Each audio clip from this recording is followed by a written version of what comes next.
Today is November the 6th, 2025. Um, we're going to read something in the Bible. Um, Joshua 13 and 14. I forgot the chapter. I did go through and read Joshua 9 again this morning, and we'll speak on it not today, but maybe tomorrow or another day, Lord willing. Before we get started, let us look at what's going on in the world today. Worldometers. We need to pray for others, man, and that's the end point. Not about our problems, not about ourselves. And when we do so, the Lord heals our land. So worldometers.info, and I want to go straight to the point. People have died of hunger today. 12,548 people have died of hunger today. What is it we can do to be a difference maker? All right, we can put up prayers. We can ask the Lord, how can we make a difference? And sometimes it's through prayer, sometimes through action, sometimes through both. But you can be a difference maker no matter what you're going through. All right.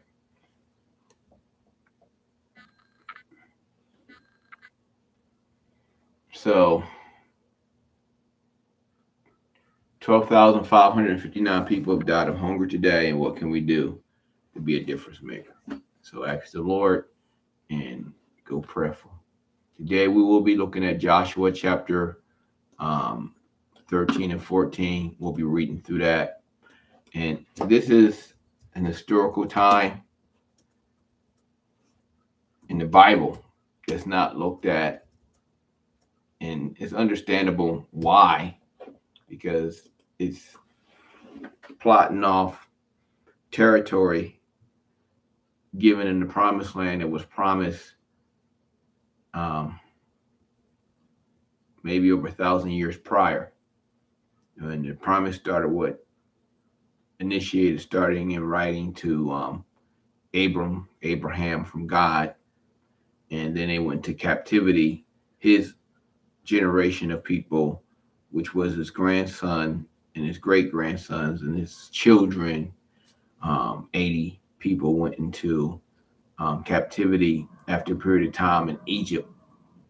And Moses had led them out from that captivity of Egypt. Well, they came into captivity after being there for a minute.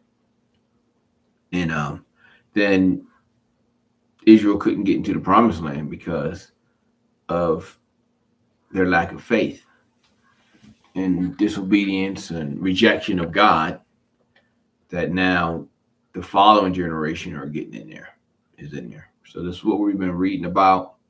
And some of it is cumbersome, but it's nonetheless good to read and know about. So I think we read 13 yesterday, right?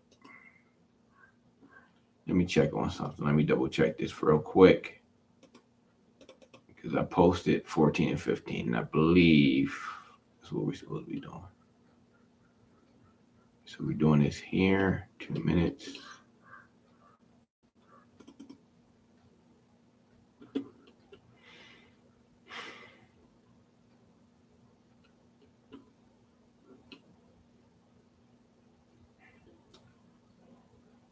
And 13, 14, 15. So we might be on chapter 16.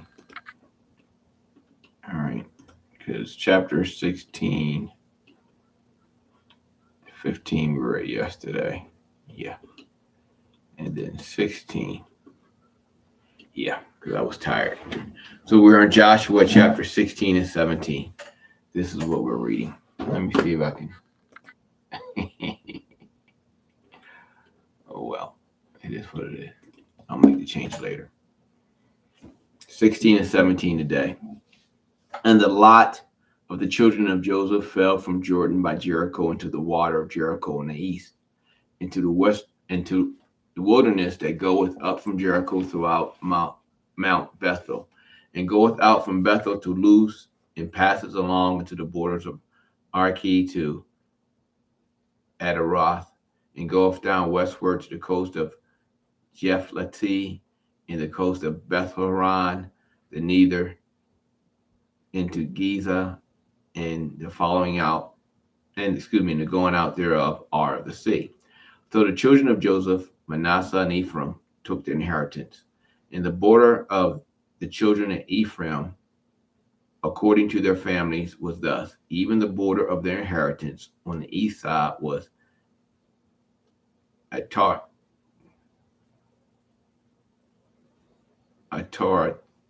Thadar, into Beth Horon the upper.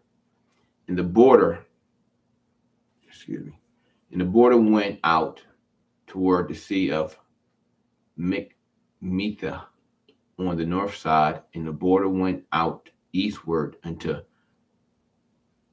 Tanath Shelah, and passed by it on the east to Jehoah. And it came down from Jehoah to Atharoth and Narath, and came to Jericho, and went out at Jordan.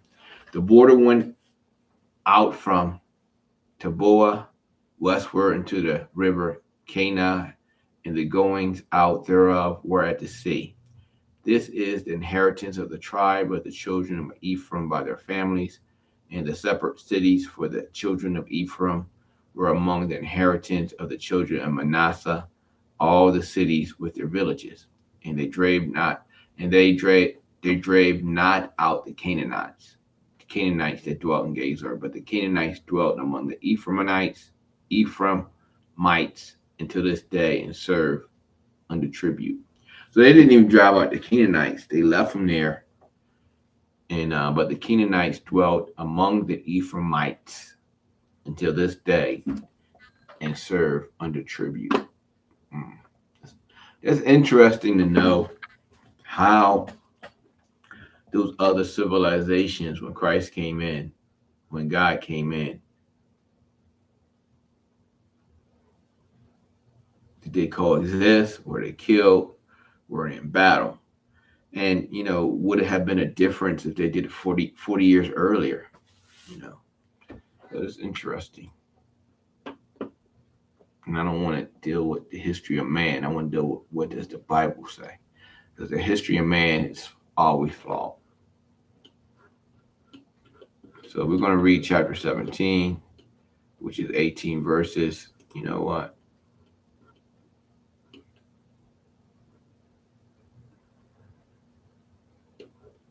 Yeah.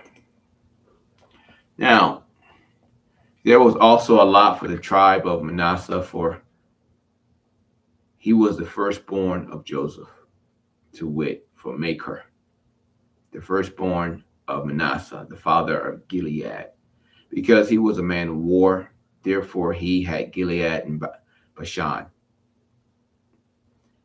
There was also a lot for the rest of the children of Manasseh by their families, for the children of Abiezer, and for the children of Helak, and for the children of Azrael, and for the children of Shechem, and for the children of Hefer, and for the children of Shemada. These were the male children of Manasseh, the son of Joseph, by their families. But Zelophehad, the son of Epher, the son of Gilead, the son of Machir, the son of Manasseh, had no sons, but daughters, and these are the names of their daughters: Milah, and Noah, and Haglar, and Milcah, and Tarzah. This is important too. When they don't have males, the daughters have a tendency to take on the fatherhood. And when you want to look in Luke, that makes a difference in Mary and Joseph, Mary's father not having sons, and how that affects the lineage of Christ coming in.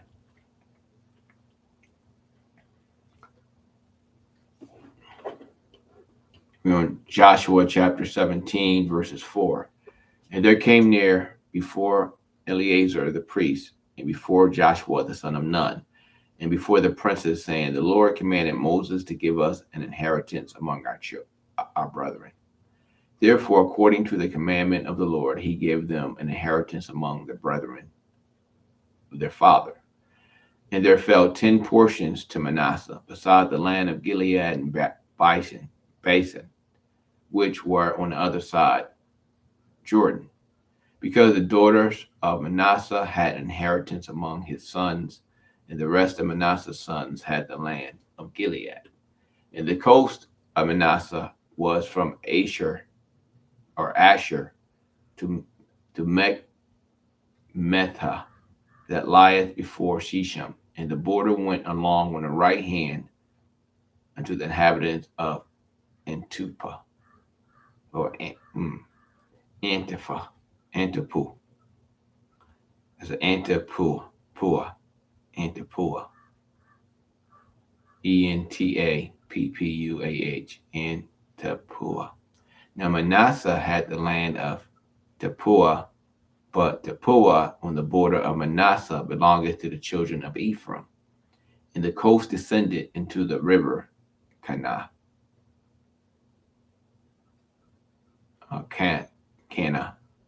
southward of the river. These cities of Ephraim are among the city of Manasseh.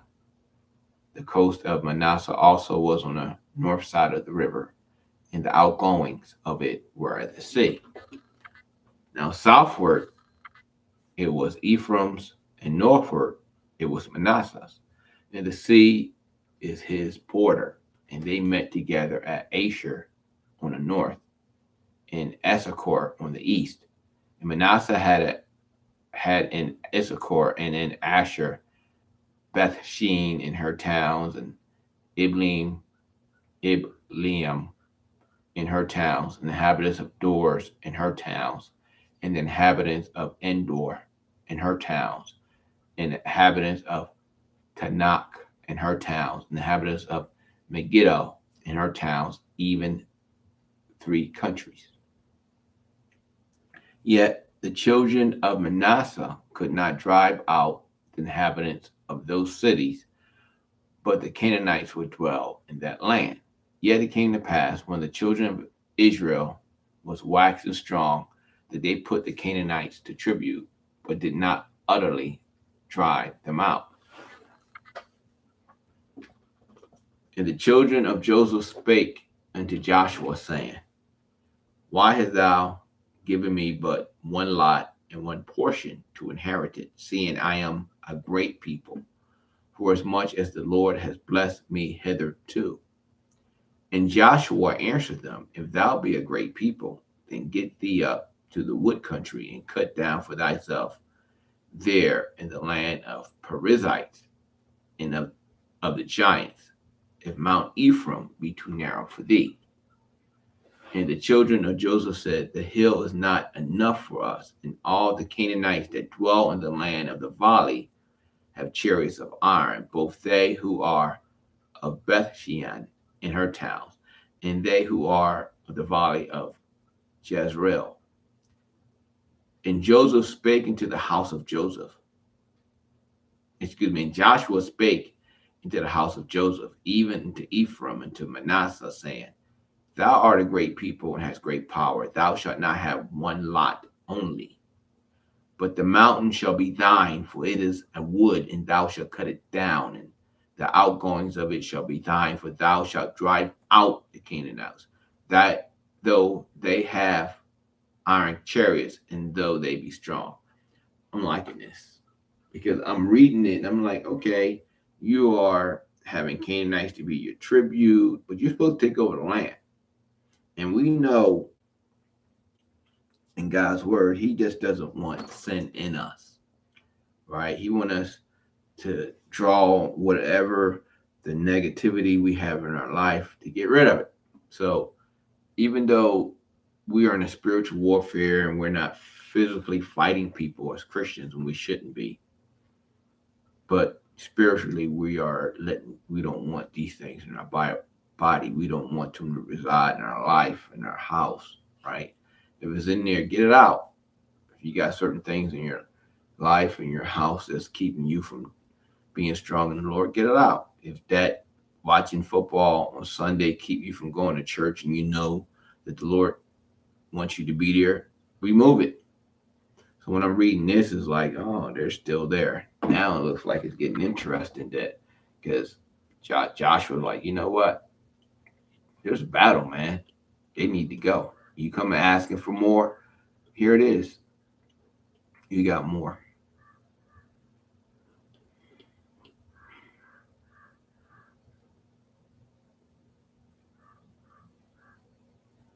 So tomorrow we'll read 18 and possibly 19, Lord willing, tomorrow.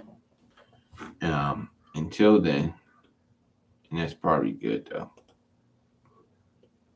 And then verse 29. Or we'll go back and look at verse chapter 9 tomorrow, either or. Until then, have a blessed day. The day is short and sweet. Keep me in prayer.